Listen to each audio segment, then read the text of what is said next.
Hello everyone, welcome to Quantifiers. So this is a class on distributions, the first class on distribution. तो basically distribution means arrangement, जहाँ पे हमारे पास generally क्या होता है 4-5 parameters आते हैं या 3-4 पैरामीटर्स आते हैं जिनको हमें आपस में लिंक करना होता है. फॉर एग्जांपल अगर मान लो यहाँ पे हमें कोई इन्फॉर्मेशन इस तरह की आ रही है कि लेट्स से 4 या 5 पीपल हैं, they are from different cities. ठीक है, तो हमें क्या करना होता है, जैसे मान लो मैं कहता हूँ कि ABCDEF, ठीक है, ये हमारे पास 6 लोग हैं और ये 6 लोग 6 डिफरेंट सिटीज़ को बिलोंग करते हैं. सिटीज़ कुछ भी हो सकती हैं, दिल्ली, मुंबई, कोलकाता, चेन्नई, चंडीगढ़, ठीक है, कुछ भी हम सिटीज़ वहाँ पे लेके चल सकते हैं. और फिर हो सकता है इन 6 लोगों के प्रोफेशंस दे रखे होंगे, एक बंदा टीचर है, एक डॉक्टर है, एक पायलट है, एक इंजीनियर है, एक लेट्स से कुछ भी साइकोलॉजिस्ट है, कुछ भी है वो. ठीक है, तो फिर हमारे पास क्या होता है इसमें यार, हमें इन्फॉर्मेशन जो दे रखी होती है वो इस तरह की दे रखी होती है कि हमें बेसिकली ये अरेंज करना है इन सब पैरामीटर्स को कि जो पर्सन ए है वो किस सिटी से है और उसका प्रोफेशन क्या है, ऐसे पर्सन बी किस सिटी से है, किस उसका प्रोफेशन क्या है.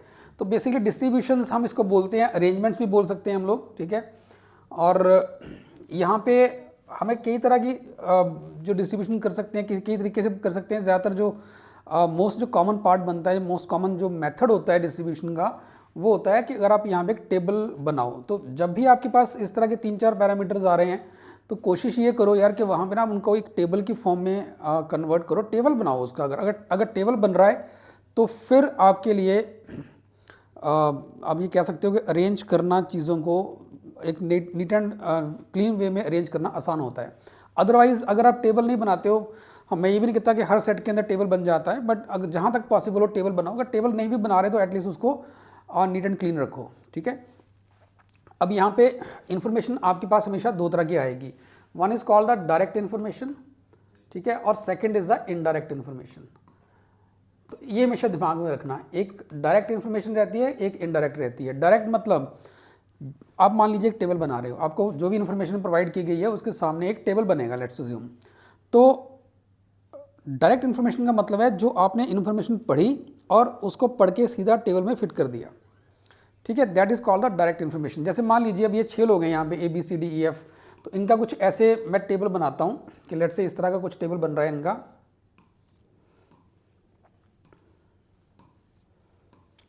ठीक है, ऐसे करके टेबल बन रहा है कि यहाँ पे इनका नाम आ गया, ठीक है, सिटी आ गई और प्रोफेशन आ गया, और यहाँ मैंने इनको ABCDEF को मैंने यहाँ फिक्स कर दिया. किसी एक पैरामीटर, किसी एक चीज़ को आप फिक्स करो. बेटर ये होता है किसी ना किसी एक चीज़ को फिक्स करो. आप चाहते हो सिटीज़ भी फिक्स कर सकते थे, आप चाहते हो तो प्रोफेशन भी फिक्स कर सकते हो, नाम भी फिक्स कर सकते हो. तो यहाँ पे कोशिश ये करो ज़्यादातर केसेस के अंदर के अगर नाम फिक्स करके, क्योंकि जब आप लोगों के सामने चीज़ें डिस्ट्रीब्यूट कर रहे हो ना, तो बेटर फिर ये रहता है कि आप वहाँ पे लोगों का जो नाम है उसको आप फिक्स कर लीजिए, उसके सामने डिस्ट्रीब्यूशन करिए. ठीक है, वो ज़्यादा बेटर रहता है. ऐसा नहीं कि आप नाम से ही करोगे, सिटी से करके उसके सामने कर लो तब भी चल जाएगा, बट नाम के सामने करने से थोड़ी क्लैरिटी ज़्यादा होती है, कन्फ्यूज़न कम रहती है उस केस में. ठीक है, अब मान लीजिए मुझे ऐसी कोई इन्फॉर्मेशन दे रखी है दैट ए इज़, मैं एक एग्जांपल ले रहा हूँ, पूरा सेट नहीं कर रहा, सेट हम आगे स्लाइड्स के अंदर करेंगे. जस्ट एन एग्जांपल के डायरेक्ट और इनडायरेक्ट इन्फॉर्मेशन आपने कैसे डिफरेंशिएट करनी है, मैं उसके ऊपर बात कर रहा हूँ. सो अगर मान लीजिए यहाँ पे बोला जाता है that A is doctor.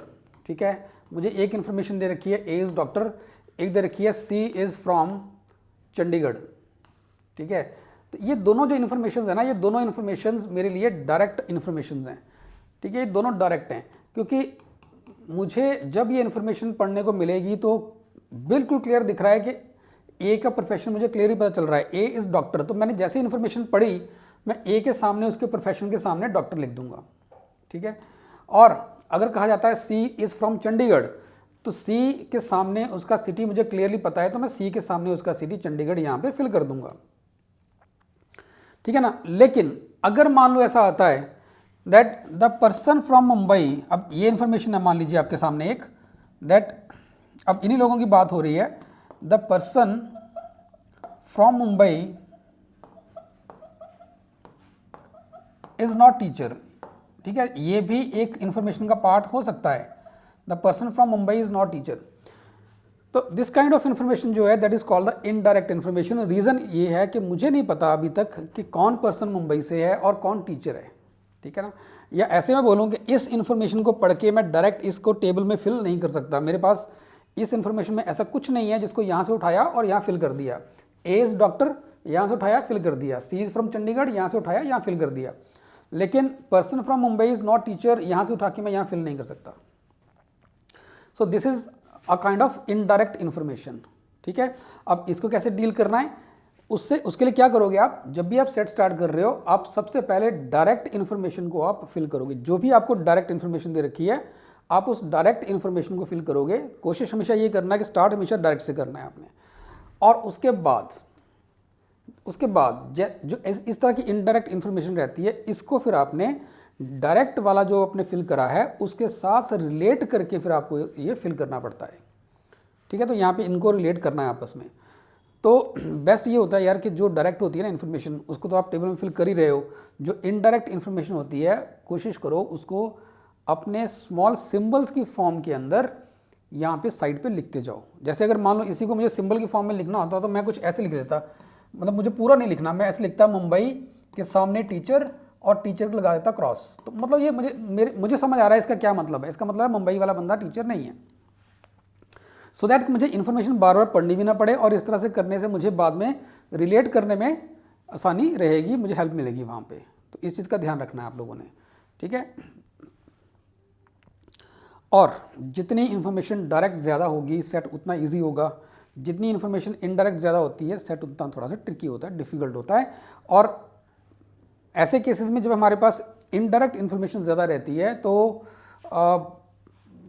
Cases भी ज़्यादा बन सकते हैं। उस केस में ऐसा नहीं होता कि एक पर्टिकुलर पॉइंट पकड़ के आपको आंसर करना है, सोल्यूशन बनाना है। ठीक है, जब आपके पास इनडायरेक्ट इन्फॉर्मेशन ज़्यादा होती है तो उस टाइम उस केस में आप कहीं से भी किसी भी पॉइंट से स्टार्ट कर सकते हो। आगे चल के हम सेट करेंगे भी ऐसे, किसी भी पॉइंट से स्टार्ट करके आप जो है अरेंजमेंट बना सकते हो।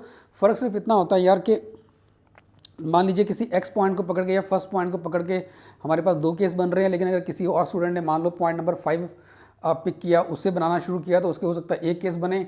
और किसी बच्चे ने अगर मान लीजिए पॉइंट नंबर 7 पिक करके इन्फॉर्मेशन का पॉइंट नंबर 7 पिक करके केसेस बनाने की कोशिश की तो पॉसिबल है कि उसके 3 केस बन जाएं। सो इस तरह की पॉसिबिलिटीज़ रहती हैं कि different number of cases could be there if you start with different points in case of the indirect information अगर बहुत ज़्यादा दे रखी है आपको तो। ठीक है, तो उस केस में हमारी जो कोशिश ये रहती है कि इनडायरेक्ट इन्फॉर्मेशन में भी फिर हम ढूंढते हैं कि किस चीज़ के बारे में सबसे ज़्यादा बताया गया है, किस चीज़ के बारे में। जैसे मान लीजिए यहाँ पे मुंबई के बारे में ज़्यादा बोला गया होता तो पहले हम मुंबई से ही स्टार्ट करने की कोशिश करते।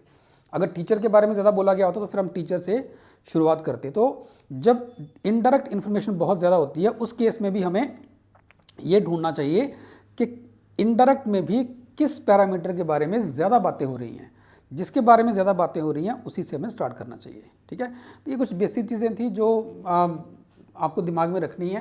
धीरे धीरे जब हम सेट करेंगे, जब क्लासेस को हम करेंगे डिस्ट्रीब्यूशन की क्लासेस, हम 4, 5, 6 जितनी भी क्लासेस इसकी होंगी, हम जैसे जैसे उसको करते जाएंगे वैसे वैसे आपको टॉपिक में क्लैरिटी मिलती जाएगी। चलिए तो स्टार्ट करते हैं पहले सेट के साथ। शुरू में मैंने सिर्फ एक सिंगल क्वेश्चन वाले ही सेट यहाँ पे रखे हैं। ठीक है, जैसे अब ये आपके पास सेट है। अब यहाँ बोला गया kites of 6 colours orange, yellow, white, green, blue and red are sold at a shop. 3 boys, Mohan, Ram and Madan, go to the shop to buy these kites. It's found that each boy buys only 2 kites. तो total देखो 6 kites हैं, different colours के हैं, 3 लड़के हैं, हर लड़का 2-2 kites खरीद रहा है। The colors of 2 kites of each one of them are different. तो जो भी एक लड़के ने kites 2 खरीदे हैं उसके कलर्स का उनका कलर डिफरेंट होगा, सेम कलर के 2 काइट नहीं खरीदे हुए। All the kites are single colored. Each boy wishes that his 2 kites are different in color from those of the other 2 boys. अब इसका सिंपल सा मतलब है यार कि आपके सामने ये 6 कलर्स हैं तो 3 लड़के हैं, हर किसी ने 2-2 काइट खरीदने हैं। तो उनके जो काइट्स का कलर है, एक लड़के के पास जो 2 काइट्स हैं वो भी अलग अलग कलर के हैं। ठीक है, और इनके आपस में जो लेट्स से मोहन और मदन की अगर मैं बात करूं तो मोहन, राम और मदन के पास जो काइट्स हैं इनका कलर भी अलग अलग है। तो जो कलर के काइट्स मोहन के पास हैं वो राम और मदन के पास नहीं है, जो कलर के काइट्स राम के पास हैं वो मोहन और मदन के पास नहीं है। And same is true with the Madan also. Mohan के पास जो 2 काइट्स हैं they are of different colours, Ram के पास जो दो काइट्स हैं they are of different colours and Madan के पास जो दो काइट्स हैं वो डिफरेंट कलर्स की हैं। इसका मतलब ये है कि हमें यहाँ पे ये 6 के 6 कलर यूज़ करने हैं। काइट्स अब दुकान पे गए हैं, काइट्स में भी there could be hundreds of kites, ठीक है ना। हमें सिर्फ कलर्स के ऊपर फोकस करना है। इन्होंने सिर्फ 6 ही काइट्स खरीदने हैं और क्योंकि हर किसी का कलर डिफरेंट है तो इसका मतलब हमें ये 6 के 6 कलर हमें यहाँ पे पिक करने ही पड़ेंगे, ठीक है। अब क्या क्या दे रखा है यहाँ पे, पहले तो ढूंढने की कोशिश करेंगे कि कोई डायरेक्ट इन्फॉर्मेशन दे रखी है। हमें ये देखना है कि इनके पास कौन कौन से काइट्स हैं। तो यहाँ पे एक बार इनके नाम लिख लेते हैं। मोहन दे रखा है हमें, राम दे रखा है और मदन दे रखा है। अब क्या दिया हुआ यहाँ पे इसके बाद, green and yellow kites are bought by one boy. अब इनमें से एक लड़का ऐसा है जिसने ग्रीन और येलो कलर के काइट्स बाय किए हैं।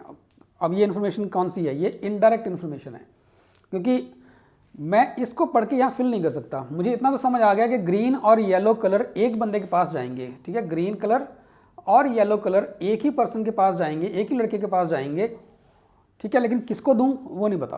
तो ये इन्फॉर्मेशन मेरी इनडायरेक्ट इन्फॉर्मेशन हो गई। Madan has a white kite. अब ये इन्फॉर्मेशन आपकी डायरेक्ट है। देखो ज़रा, मदन हैज़ वाइट काइट, तो मदन के पास एक वाइट काइट है, तो ये इन्फॉर्मेशन आपकी डायरेक्ट होगी। तो जो डायरेक्ट है वो यहाँ फिल कर दिया मैंने।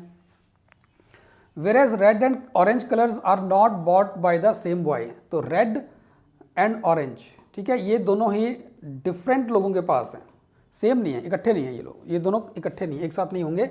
दे are with the different boys. अब ये इन्फॉर्मेशन भी मेरी जो है ये इनडायरेक्ट इन्फॉर्मेशन है, इसको मैं यहाँ फिल नहीं कर सकता, कुछ नहीं कर सकता इसके साथ में। अब अगला पॉइंट क्या बोल रहा है, if Mohan's kites are neither red nor blue in colour then Mohan's kites are. तो मोहन के काइट जो है ना तो रेड है ना ब्लू है, तो उसके काइट्स क्या हो सकते हैं। देखो ज़रा, अब मोहन को क्या दे सकते हो।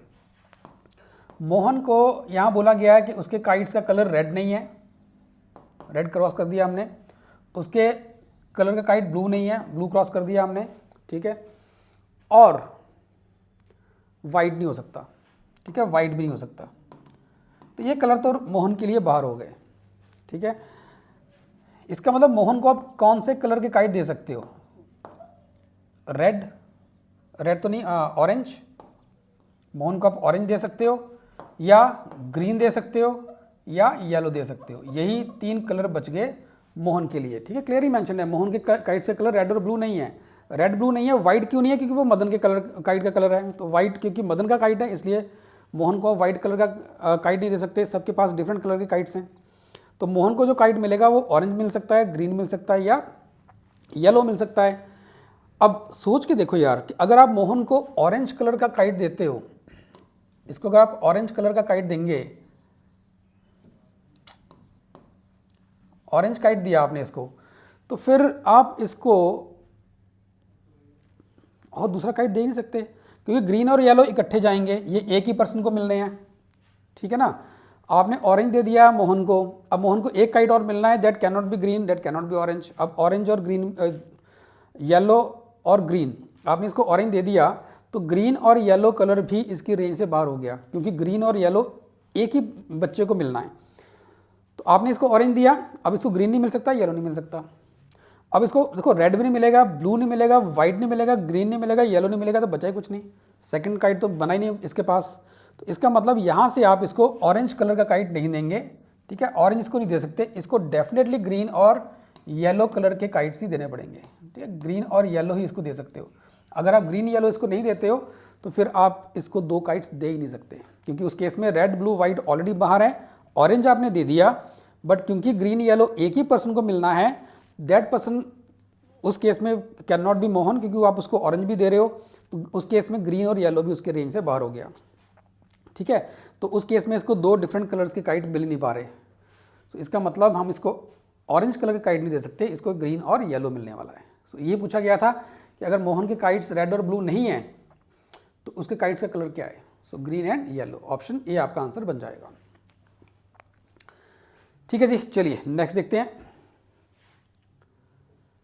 ऑलराइट, अब देखो यहाँ पे क्या लिखा है ना, in order to get selected in an interview the right candidate must be post graduate with the knowledge of computers.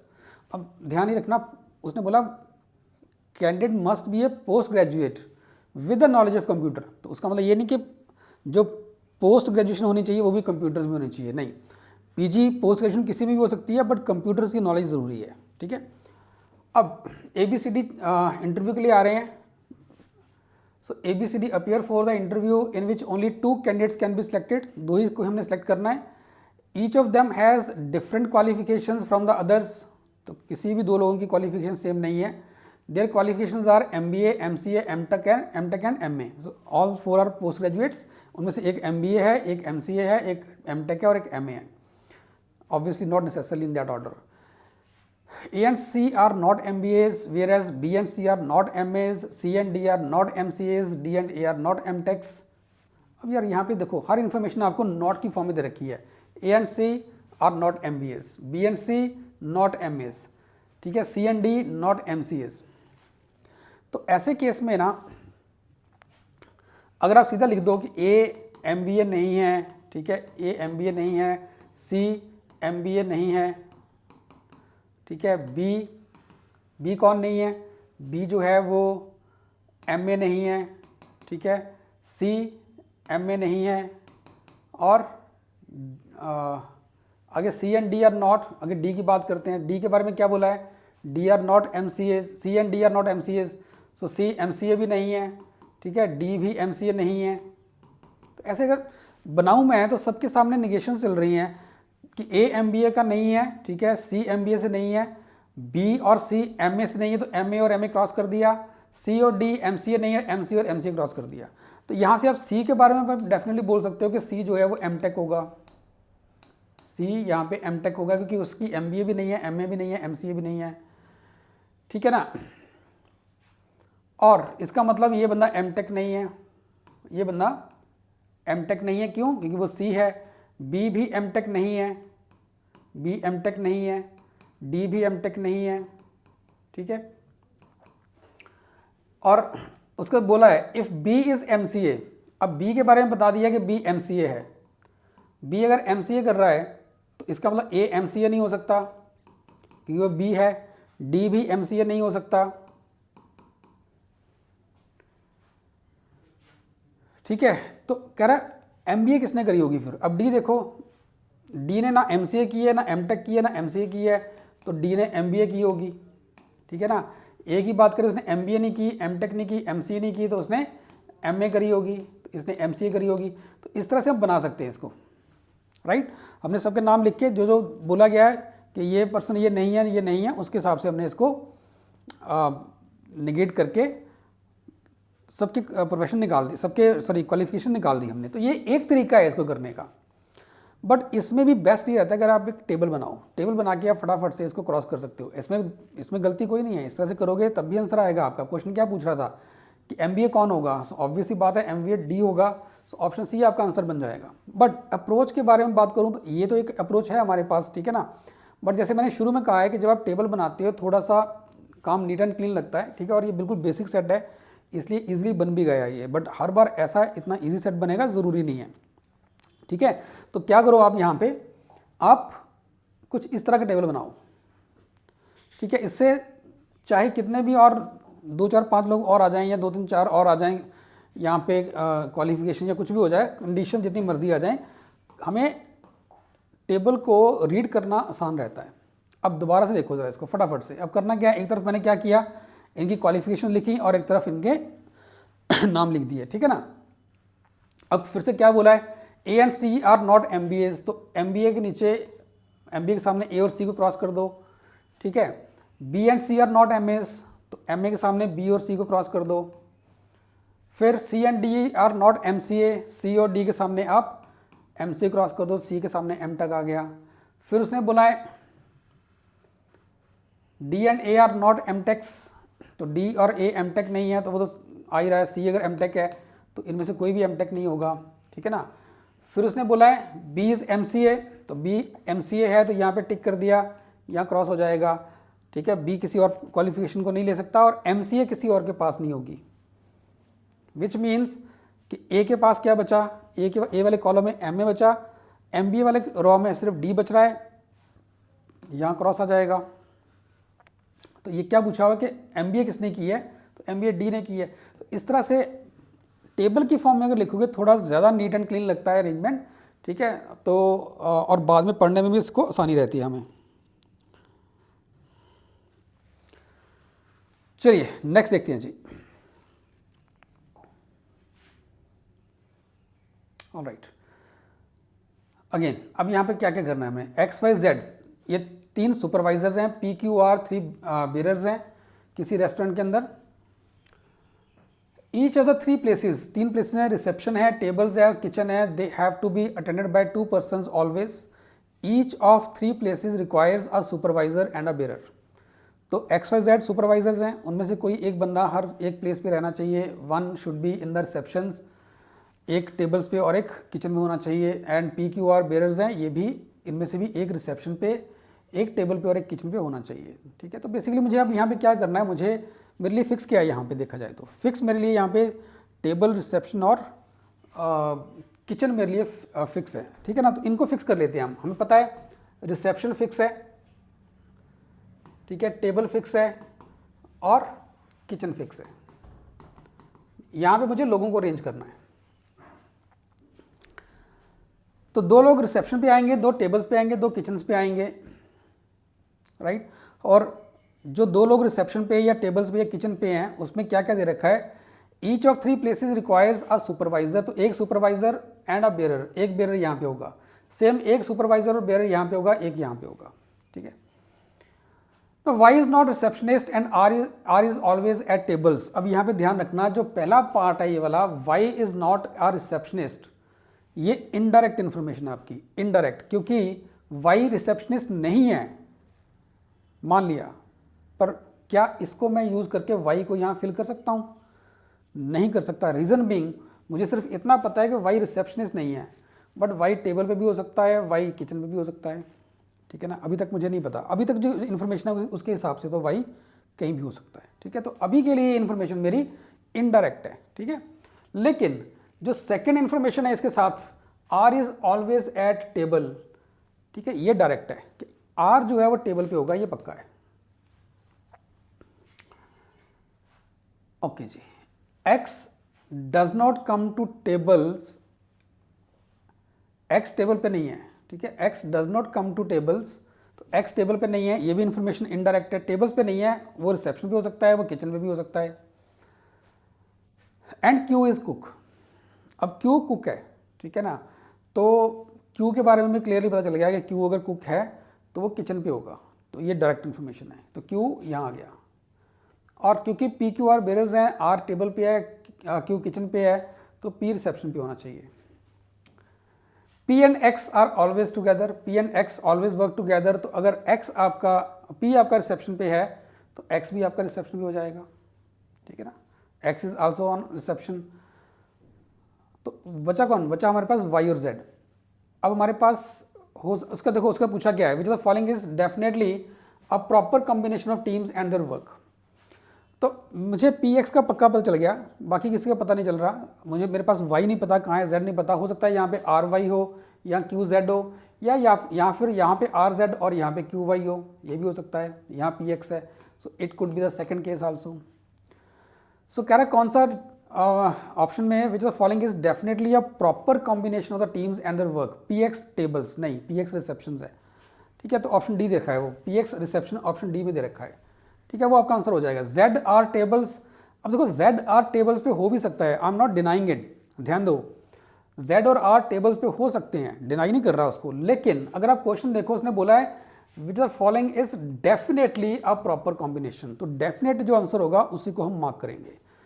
Are Z tables पे आ भी सकता है, बट टेबल्स पे आर और वाई भी हो सकता है, so this is not a definite combination. Same is true with Y and Q, Y and Q can be in the kitchen, but there is a possibility that in the kitchen there are 2 people Q and Z, ये भी हो सकता है, ठीक है ना। So option D जो है ये पक्का ठीक है। बाकियों के बारे में आंसर, मतलब बाकी बी और सी जो है बन भी सकते हैं, नहीं भी बन सकते, डेफिनेटली कुछ नहीं कह सकते आप इनके बारे में। चलिए नेक्स्ट देखते हैं जी। सो यहाँ बोला गया Kamal, Lankesh and Manav are 3 boys who receive 2 prizes out of 6 prizes, P Q R S T U, ठीक है। 2 प्राइजेज ईच, तो टोटल 6 प्राइज हैं, P Q R S T U, 3 बच्चों को डिवाइड करने हैं, तो हर किसी को 2 जाएंगे, ठीक है। और क्या दे रखा है, Lankesh receives neither Q nor U and these 2 prizes are not given to the same person. Now which the following will fix the distribution properly. अब यार यहाँ पे देखो P Q R S T U, ये 6 प्राइज हैं, 3 बच्चे हैं, 3 लड़के हैं, ठीक है ना। अब लंकेश को अगर क्यू और यू नहीं मिल रहा तो लंकेश के लिए क्या पॉसिबिलिटीज़ है, पहले तो वो देखते हैं। लंकेश के लिए जो 2 प्राइज बनने हैं वो कहाँ से आएंगे, क्यू और यू है नहीं उसके लिए, तो बचा क्या फिर, पी आर एस और टी, ये बचे, ठीक है, पी आर एस टी बचे। तो लंकेश को आप क्या क्या दे सकते हो यहाँ पे। अब यार यहाँ पे इन्फॉर्मेशन में ना अगर देखो बहुत कम इन्फॉर्मेशन दे रखी है, इनफैक्ट कुछ भी नहीं दिया हुआ, सिर्फ इतना बोला गया है कि लंकेश को सिर्फ क्यू और यू, लंकेश को क्यू और यू कभी नहीं मिलेंगे और क्यू और यू सेम पर्सन को भी नहीं मिल सकते, ठीक है। तो लंकेश के लिए क्या क्या पॉसिबिलिटीज़ आ रही हैं, देखो ज़रा। लंकेश को पी और आर अवार्ड मिल सकता है, पी और एस मिल सकता है, ठीक है, पी और टी मिल सकता है, या आर और एस मिल सकता है, या आर और टी मिल सकता है, या फिर एस और टी मिल सकता है, ठीक है। ये 6 पॉसिबिलिटीज़ हैं लंकेश के लिए। और ये भी ध्यान रखना, Q and U can not be to the same person, ये इकट्ठे नहीं आ सकते।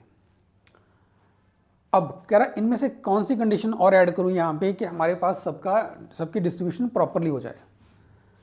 तो पहला पॉइंट कह रहा है कमल रिसीव्स क्यू एंड एस। अब यार अगर आप कमल को क्यू और एस देते हो, लेट्स से आपने कमल को दे दिया क्यू और एस, ठीक है, तो इसका मतलब आप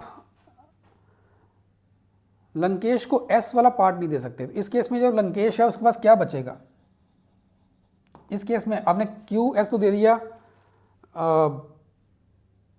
कमल को, ठीक है। यू आपको पक्का, अगर तीसरा लड़का मानव है ना, मानव है,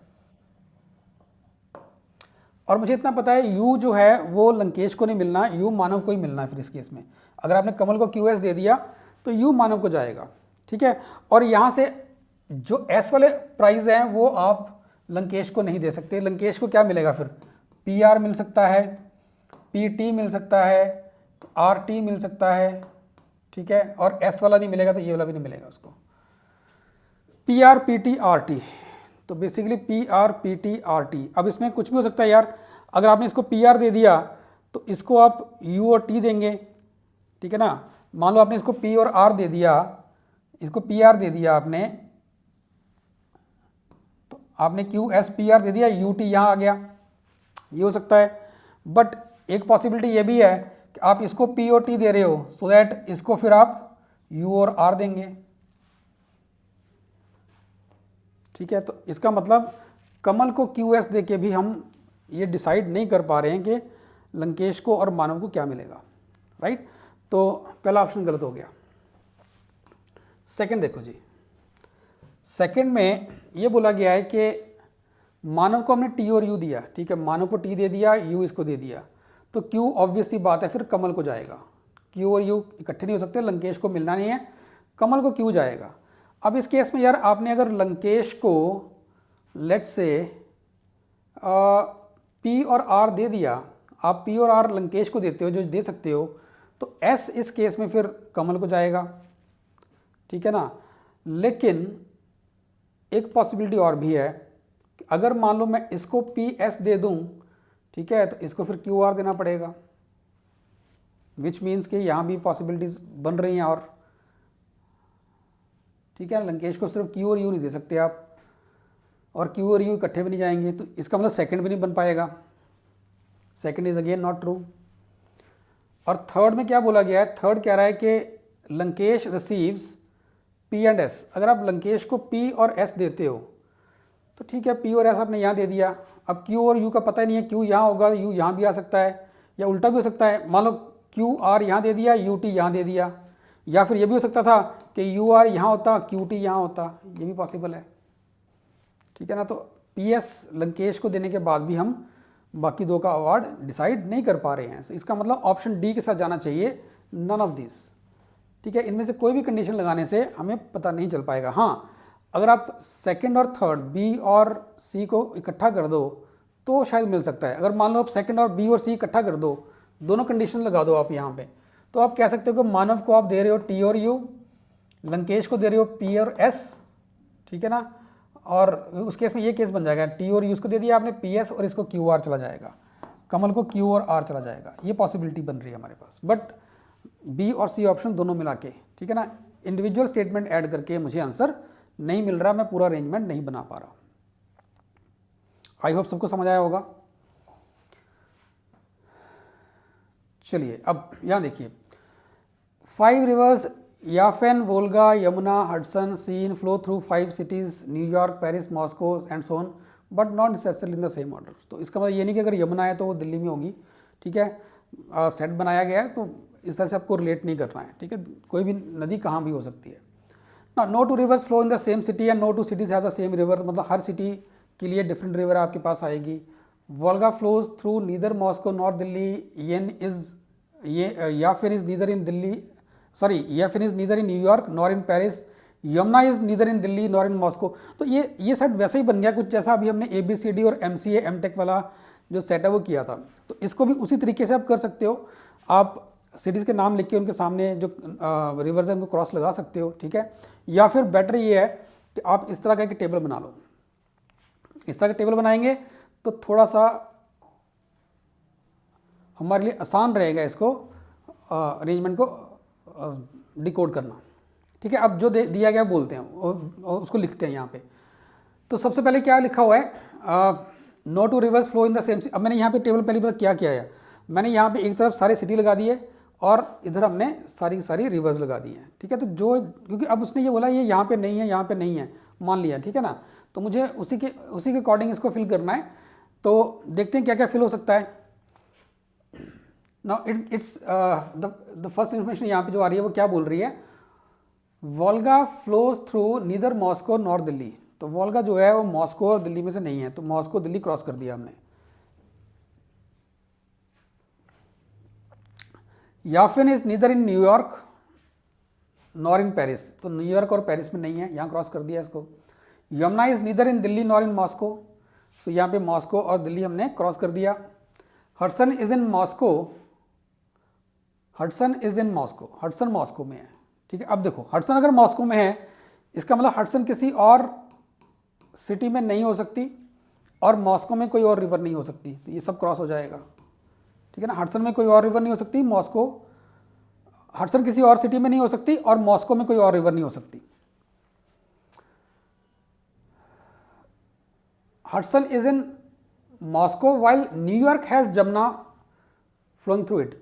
अब यमुना जो है वो न्यूयॉर्क में है, तो यमुना न्यूयॉर्क में है, तो इसका मतलब यमुना किसी और सिटी में नहीं हो सकती, ठीक है, और न्यूयॉर्क में कोई और रिवर पास नहीं कर सकती, ठीक है जी। हमने ये बना दिया, जो यहाँ पे बोला गया था वैसे हमने इसको कर दिया ना। अब क्वेश्चन पे आते हैं। क्वेश्चन कह रहा है which of the following is definitely false. तो हमें वो मार्क करना है जो डेफिनेटली फॉल्स है, पहला पॉइंट। अब पहला ऑप्शन क्या बोल रहा है, if Volga flows through Tokyo then Yafin flows through Delhi. Let's see, Volga flows through Tokyo, okay, Volga यहाँ आ गई टोक्यो के थ्रू, इसका मतलब वोल्गा किसी और शहर से नहीं हो सकती और टोक्यो में कोई और रिवर पास नहीं कर सकती, ठीक है। तो याफिन के लिए मेरे पास बचा दिल्ली, याफिन के लिए बचा दिल्ली। अब क्वेश्चन कह रहा है फॉलोइंग इज डेफिनेटली फॉल्स, ये तो ट्रू हो गया। अगर वोल्गा टोक्यो से पास करती है तो याफिन जो है वो दिल्ली से पास करेगी, दिस इज ट्रू। तो फर्स्ट स्टेटमेंट तो मेरी ट्रू बन रही है, ठीक है जी। तो इसको हटा देते हैं, नेक्स्ट देखते हैं अब। इफ टोक्यो हैज वोल्गा, चलो ये तो वही कंडीशन थी, टोक्यो हैज वोल्गा, वोल्गा यहाँ पे है तो वोल्गा किसी और सिटी से नहीं हो सकती और टोक्यो में कोई और रिवर नहीं हो सकती, विच मीन्स दिल्ली में याफिन हो जाएगी, सेम कंडीशन थी। So if Tokyo has Volga Seine must flow through Delhi, ये गलत हो गया ना, ये तो क्लियरली गलत हो गया। याफिन वाला जो था वो ठीक था, जो फर्स्ट ऑप्शन था, सेकंड ऑप्शन मेरा डेफिनेटली फॉल्स हो गया। So I will go with the option number B. ठीक है, ये पक्का गलत है, सीन जो है वो दिल्ली से पास नहीं कर सकती है। So second option is definitely false. ठीक है, बाकी अगर सी और डी चेक करने हैं आपको तो वो चेक कर सकते हैं हम लोग। ठीक है, अगर सी और डी चेक करना हो, but answer is option B. अब सी क्या बोल रहा है, सी कह रहा है इफ याफिन फ्लोज थ्रू टोक्यो तो Seine must flow through Delhi. अगर याफिन टोक्यो से है तो टोक्यो से हम टिक कर दिया, याफिन दिल्ली से नहीं हो सकती और टोक्यो से कोई और रिवर नहीं जा सकती। ठीक है, इसका मतलब ये है कि वोल्गा जो होगी वो पेरिस से जाएगी, वोल्गा पेरिस से जाएगी, क्योंकि पेरिस वोल्गा के नीचे एक ही बस पेरिस बचा था, और ये पेरिस वाली पूरी रो कंप्लीट हो गई है, क्योंकि पेरिस अब वोल्गा, पेरिस के थ्रू वोल्गा पास कर रही है तो और कोई नदी पास नहीं कर सकती, यहाँ क्रॉस हो गया, तो सीन के लिए फिर बचा दिल्ली। ठीक है, तो थर्ड भी ट्रू है आपका, if याफिन flows through Tokyo Seine must flow through Delhi, ये भी ठीक हो रहा है। ठीक है जी, ऑल राइट।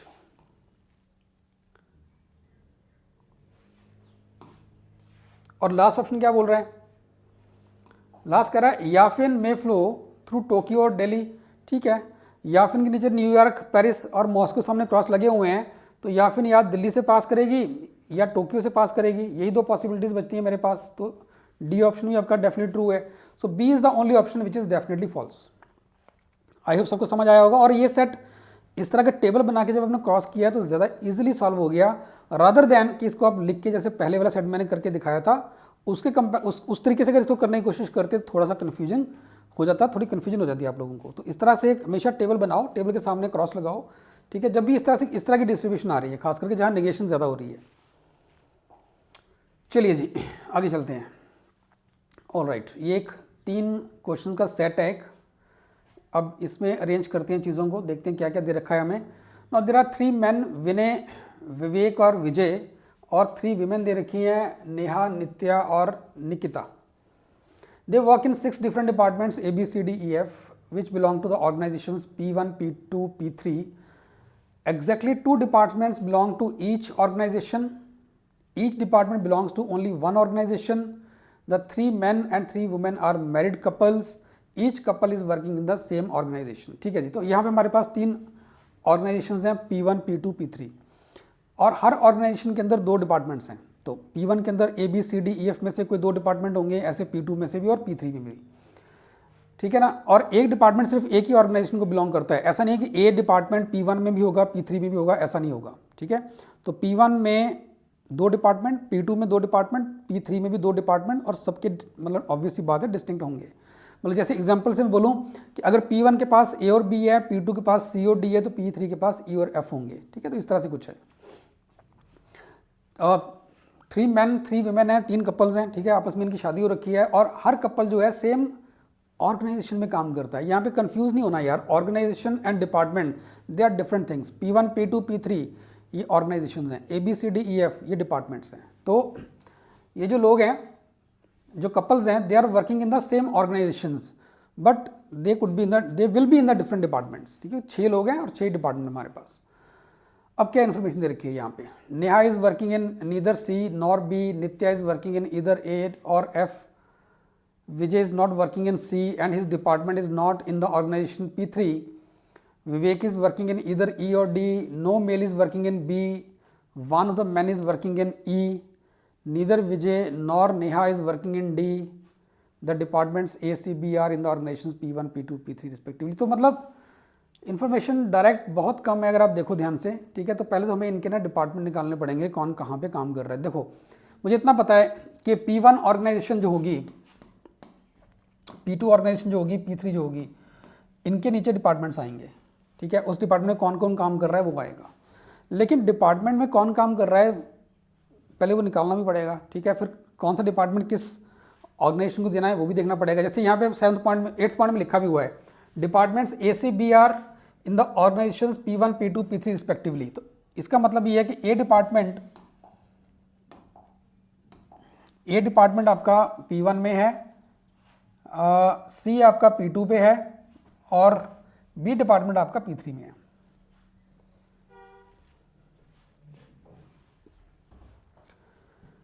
थोड़ा सा इसको इससे लिखता हूँ, P2 थोड़ा दूर करके लिखता हूँ, ठीक है।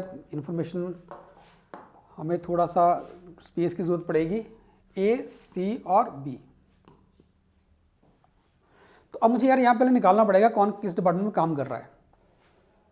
तो नेहा, नाम लिख लेते हैं एक बार। विनय, विवेक, विनय है, विवेक है और विजय है, मेल्स हैं। नेहा, नित्या और निकिता, ठीक है, ये फीमेल्स हैं।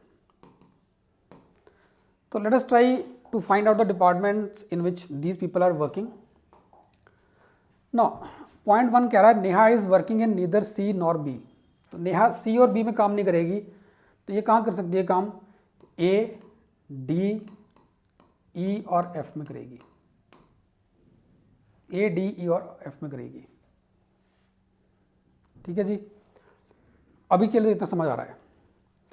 नित्या इज वर्किंग इन ए और एफ, तो नित्या जो है ए या एफ में काम कर रही है। Vijay is not working in C and his department is not in the organisation P3, ठीक है, विजय सी में काम नहीं कर रहा। विवेक इज वर्किंग इन इधर ई और डी, विवेक ई या डी में काम कर रहा है। No male is working in B, Vivek काम कर रहा है ई और डी में। No male is working in B, तो इसका मतलब बी डिपार्टमेंट में फीमेल काम करेगी। अगर कोई मेल काम नहीं कर रहा वहां बी में, तो फीमेल काम करेगी। फीमेल में यार नेहा और नित्या का क्लियर है। नेहा काम करेगी ए, डी, ई, एफ में से किसी एक में, नित्या करेगी ए या एफ में से किसी एक में। मतलब निकिता होगी जो वो बी में काम करेगी। अगर बी में सिर्फ कोई मेल काम नहीं कर रहा, तो निकिता वहां काम करेगी। 6 पॉइंट कह रहा है one of the men is working in E, तो ई में कोई मेल काम कर रहा है। तो अगर ई में कोई मेल काम कर रहा है, तो इसका मतलब नेहा ई में काम नहीं कर सकती। तो यहाँ पे आप नेहा के सामने से ई हटा सकते हो, ठीक है। नेहा के सामने से ई हट जाएगा, डी रह जाएगा, डी है, ठीक है। ए, डी, एफ रह गया, इसके लिए ई हट गया। Neither Vijay nor Neha working in D, अब नेहा भी डी में, नेहा डी में भी काम नहीं करती है, तो नेहा डी में भी काम नहीं कर रही, तो नेहा के लिए डी भी हट जाएगा। तो नेहा के लिए बच गया ए या एफ। तो इसका मतलब नेहा और नित्या ये ए और एफ में काम कर रही हैं। अगर नेहा ए डिपार्टमेंट में है तो नित्या एफ में होगी, अगर नेहा एफ में है तो नित्या ए डिपार्टमेंट में होगी। अब यार यहाँ पे एक चीज़ और नोटिस करो,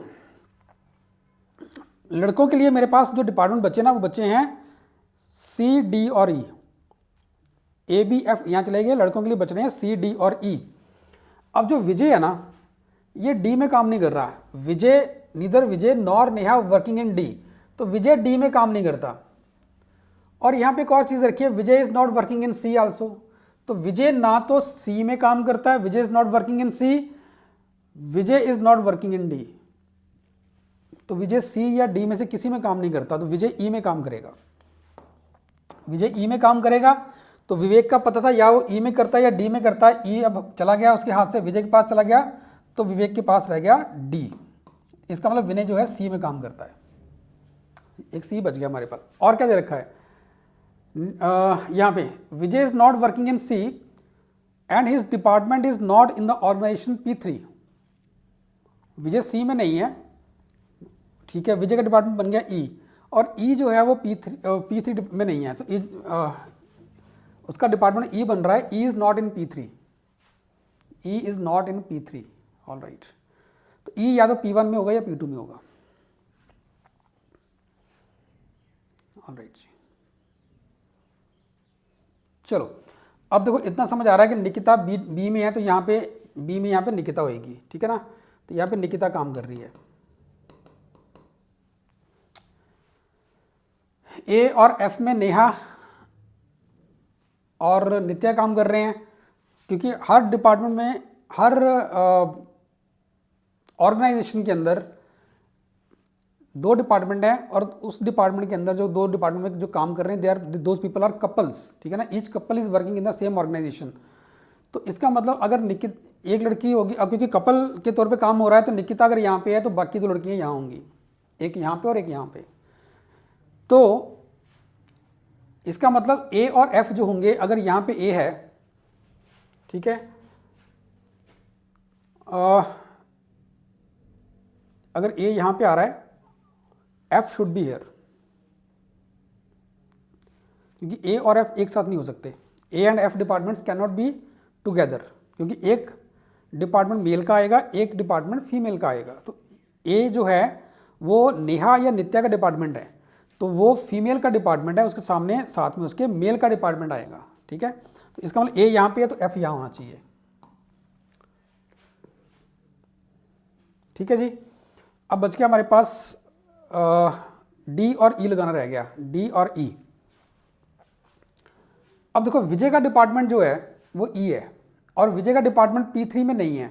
विजय का डिपार्टमेंट P3 में नहीं है, तो विजय का डिपार्टमेंट ई जो होगा वो P1 में होगा। तो ई जो है ये P1 में होगा, ठीक है, क्योंकि एफ आपने लगा दिया है P2 में। और वैसे भी सी डिपार्टमेंट मुझे पता ही किसका है, सी ऑलरेडी पता है, विनय का है, वो तो खत्म हो गया। सी डिपार्टमेंट विनय का है आपका, तो ये वैसे भी बन गया। विनय का डिपार्टमेंट यहाँ आ गया, तो विजय का डिपार्टमेंट यहाँ हो नहीं सकता। विजय का डिपार्टमेंट P3 में भी नहीं है, तो विजय का डिपार्टमेंट ऑब्वियसली P1 में होगा, क्योंकि हर डिपार्टमेंट में एक मेल और एक फीमेल है। हर ऑर्गेनाइजेशन के अंदर सॉरी एक मेल और एक फीमेल है, उसकी वाइफ है साथ में।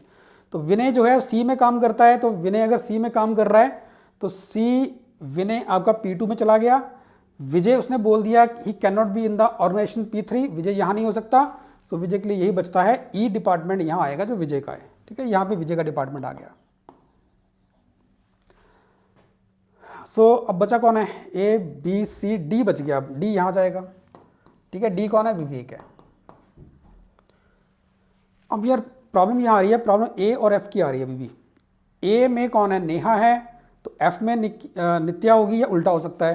तो अगर आप ए में नेहा लेके चलते हो तो एफ में आपके पास नित्या आ जाएगी, ठीक है। लेकिन यहाँ पे एक पॉसिबिलिटी और बनती है, वो भी साथ में लिखनी पड़ेगी अब, ठीक है। वो ये है, अगेन ए ई यहाँ लिख देते हैं, सी एफ बी और डी, ठीक है ना। तो यहाँ पे जो दूसरी पॉसिबिलिटी, यहाँ तो ठीक है, यहाँ कोई दिक्कत नहीं है, यहाँ तो निकिता ही आएगी, निकिता और विवेक आएंगे, और यहाँ विनय है सी में, ठीक है। अब अगर नेहा एफ में गई, नेहा अगर एफ में होगी तो नित्या आपकी ए में आ जाएगी, नित्या यहाँ आ जाएगी, और ई तो ऑलरेडी विजय वहाँ काम कर ही रहा है। सो यह दो पॉसिबिलिटीज बन रही है हमारे पास देखा जाए तो। एक पॉसिबिलिटी में ए और ई P1 में काम, सॉरी नेहा और विजय, ए और ई तो ऑब्वियसली डिपार्टमेंट जो है P1 के हैं, लेकिन नेहा अगर ए में काम कर रही है तो पहला केस बनेगा, उस केस में नित्या जो है वो एफ में काम करेगी, या फिर नित्या अगर ए में काम कर रही है तो उस केस में नेहा एफ में काम करेगी। बाकी जो लोग हैं उनका डिपार्टमेंट और उनका ऑर्गेनाइजेशन जो है फिक्स्ड है। सिर्फ एक नेहा का डिपार्टमेंट और नित्या का डिपार्टमेंट और ऑर्गेनाइजेशन डिफरेंट हो सकते हैं, जिसकी बेसिस पे दो यहाँ पे हमारे पास केस बन रहे हैं। अब चेक करते हैं क्वेश्चंस को। अब पहला क्वेश्चन कह रहा है, if the department in which Neha is working is in the organisation P2, the couple working in P1 is. तो नेहा का जो डिपार्टमेंट है वो P2 में है, नेहा का डिपार्टमेंट P2 में सेकंड केस में बन रहा है। तो इस केस में P1 में जो कपल काम कर रहा है वो विजय और नित्या होंगे, ठीक है।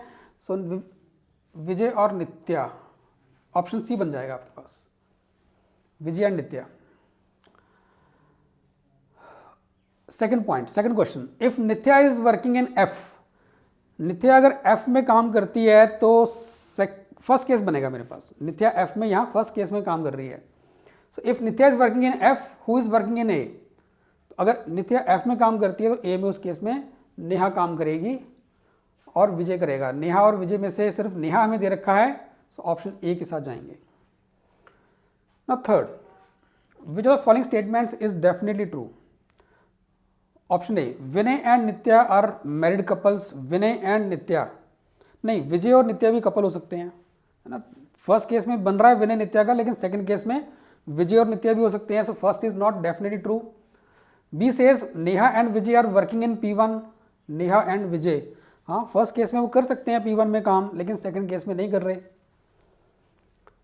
सी, Vivek and Nikita are married couples, Vivek and Nikita, हाँ ये ठीक है, क्योंकि ये पहले केस में भी विवेक और निकिता और सेकंड केस में विवेक और Nikita both are working in the organisation P3, so they are couple, so option C आपका आंसर बन जाएगा। ठीक है, डी गलत है आपका, A and F belong to P2, नहीं दोनों फीमेल्स के हैं तो दोनों P2 के नहीं हो सकते, एक P1 में है दूसरा P2 में जाएगा। आई होप ये सेट सबको समझ आया होगा। तो ये इस क्लास का, इस सेशन का ये लास्ट सेट था। ठीक है, और डिस्ट्रीब्यूशन या जो इस तरह की अरेंजमेंट्स रहती हैं जहाँ में डिफरेंट पैरामीटर्स को अरेंज करना होता है, इस तरह के हमने प्लान किए हैं, 4-5 क्लासेस की प्लान की हुई हैं। सो इन सबको अगर आप एक बार देखोगे, सब सारे सेट सॉल्व करने की कोशिश करोगे, सो आई होप उसके बाद you people will be able to solve the CAT level logical reasoning set. पहले ये क्लियर कर दूं कि यहाँ पे जो सेट हम डिस्कस कर रहे हैं they are of the basic type. तो हमने जितने भी सेट यहाँ सॉल्व कर रहे हैं, ये बेसिक सीरीज हमने बनाई हुई है, इसेंशियल बेसिक्स ऑफ DLR। ठीक है ना, तो इसके अंदर जो हम सेट सॉल्व कर रहे हैं वो बेसिकली उन लोगों के लिए जो अभी DLR स्टार्ट कर रहे हैं, जिनको DLR में स्टार्टिंग में दिक्कत आ रही है। ठीक है, उनको समझने में दिक्कत आ रही है, इन्फॉर्मेशन को एक्सट्रैक्ट करने में दिक्कत आ रही है, इन्फॉर्मेशन को अरेंज करने में दिक्कत आ रही है। ठीक है, उनके लिए ये सीरीज़ है। तो इस सीरीज़ के जो बाकी के लेक्चर्स हैं वो भी उस प्लेलिस्ट, जो प्रॉपर जो प्लेलिस्ट है एसेंशियल बेसिक्स ऑफ DLR, उस प्लेलिस्ट का जो लिंक है वो नीचे डिस्क्रिप्शन में है। और अगर किसी को लगता है यार कि ये सेट मुझे आते हैं, मतलब मैं ऑलरेडी तैयारी कर रहा हूँ और बेसिक सेट्स की मुझे ज़रूरत नहीं है, तो उसके लिए जो एक्चुअल एडवांस लेवल जो कैट लेवल सेट्स हैं उनकी जो प्लेलिस्ट है उसका भी जो लिंक है वो नीचे डिस्क्रिप्शन में दिया हुआ है, आप उसको देख सकते हो। सो इस सेशन के लिए इतना ही है। Thank you.